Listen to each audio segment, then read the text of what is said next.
खबर गरियाबंद से, जहां चुनाव अधिसूचना के साथ ही राजनीतिक पार्टियों के बैनर पोस्टर प्रशासन हटाने लगी है। नेशनल हाईवे 130 गरियाबंद जिला मुख्यालय में नगर पालिका ने पोस्टर बैनर हटाने का काम प्रारंभ भी कर दिया है।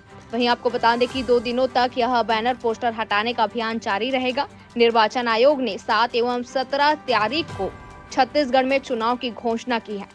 वहीं जिला निर्वाचन अधिकारी आकाश छिकारे ने अधिसूचना को लेकर कहा कि 24, 48 और 72 घंटे में विभिन्न स्थानों पर राजनीतिक बैनर पोस्टर हटाए जाएंगे। वहीं आपको बता दें कि दोपहर 3 बजे जिला निर्वाचन अधिकारी ने पत्रकार वार्ता का आयोजन भी किया है।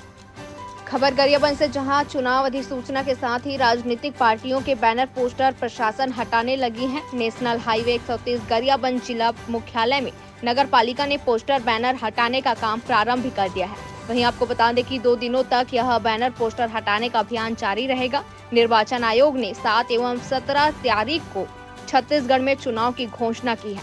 वहीं जिला निर्वाचन अधिकारी आकाश छिकारे ने अधिसूचना को लेकर कहा कि 24, 48 और 72 घंटे में विभिन्न स्थानों पर राजनीतिक बैनर पोस्टर हटाए जाएंगे। वहीं आपको बता दें कि दोपहर 3 बजे जिला निर्वाचन अधिकारी ने पत्रकार वार्ता का आयोजन भी किया है।